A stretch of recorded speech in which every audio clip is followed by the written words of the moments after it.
Hola amigos del dron, hoy vamos a hablar de la categoría abierta. La categoría abierta está dividida en tres categorías, la subcategoría A1, A2 y A3. Yo en un principio pensé que se referían a zonas donde podíamos volar, es decir, entornos urbanos, pero no, realmente lo que nos indica es lo que podemos hacer con nuestros drones, es decir, cómo podemos volar, si podemos sobrevolar sobre personas, si no podemos.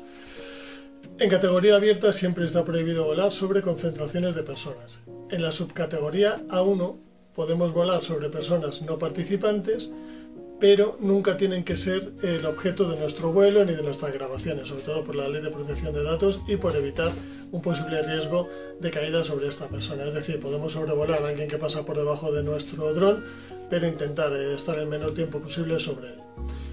En subcategoría 1 pueden volar los drones de menos de 250 gramos, tanto privados como comprados, y pueden volar también los de marcado de clase C1, que son inferiores a los 900 gramos y categoría de impacto inferior a los 80 julios.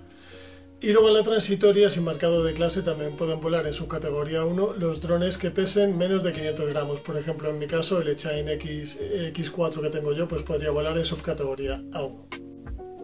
En zona urbana los únicos drones que pueden sobrevolar personas y edificios serían los menores de 250 gramos.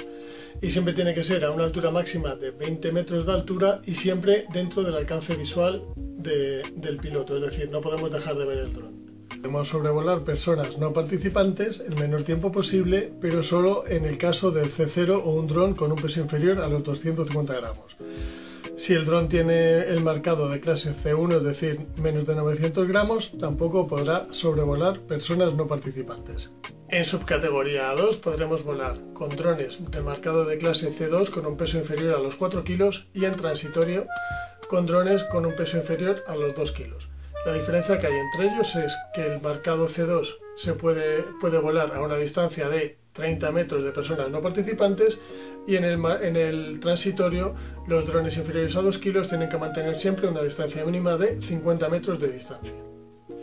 En el marcado C2, aparte de esta distancia, si el dron tiene para poder bajar su velocidad, podremos ir bajando la distancia, bajando la altura y bajando la distancia hasta un mínimo de 5 metros. Es decir, si estamos a 30 metros de altura, tenemos que estar a 30 metros de distancia de las personas no participantes. Si estamos a 10 a 10 y a 5 a 5, que sería el mínimo que nos permitiría de acercarnos a personas no participantes. Es decir, la diferencia entre la subcategoría 1 y la 2 es el peso del dron, es decir, que podemos utilizar un dron con un peso superior y que nos podemos, en la subcategoría 1, como es un peso inferior, podemos sobrevolar personas no participantes. En la subcategoría 2 tenemos que mantener una distancia por un tema de seguridad, puesto que el dron pesa más que la subcategoría A1. Luego ya tenemos la subcategoría A3. La subcategoría A3 es la que tiene menos riesgo, es decir, nuestra operación no tiene que poner en peligro a nadie. Se tienen que realizar los vuelos a 150 metros de zonas residenciales, recreativas, polígonos industriales, zonas comerciales, con drones que tengan marcado C2, C3, C4. Y en transitorio con drones que pesen menos de 25 kilos. ¿Qué quiere decir? Pues que nos iremos al campo, a un sitio que esté bastante alejado. Yo tengo algunos vídeos que he hecho ahí en Valdemoro, que sería una zona que se podría coincidir con esas necesidades y poder volar con un dron con un peso, fíjate, de hasta 23-24 kilos en una zona en la que nunca haya nadie por debajo, no haya personas no participantes y no se ponga en riesgo a nadie, ni edificios ni personas. En categoría específica tenemos dos escenarios, el STS-01 y el STS-02. En el STS-01 realizaremos operaciones dentro del alcance visual en una zona terrestre controlada en un entorno poblado. Una zona terrestre controlada es una zona que tendremos que acotar de seguridad para que ninguna persona no participante entre dentro de la operación y se pueda poner en riesgo.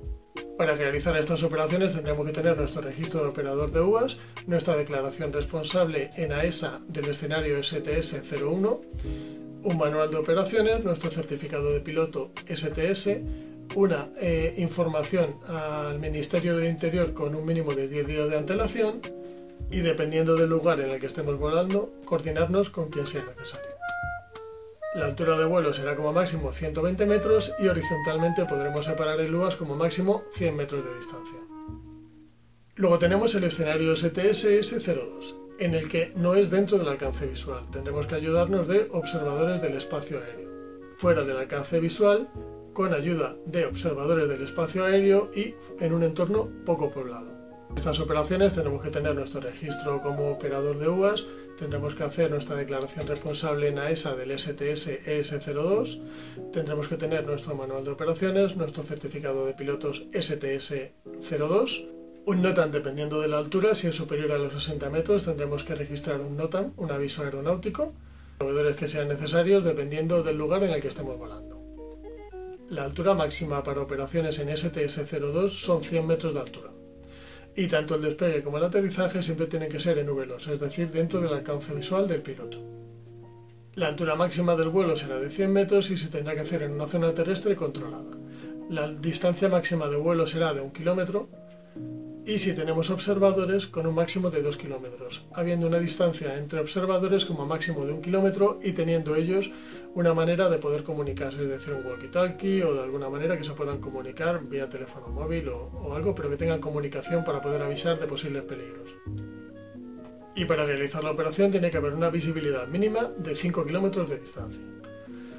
Bueno, pues estos son un poquito los escenarios estándar y las categorías abiertas, lo que se puede volar.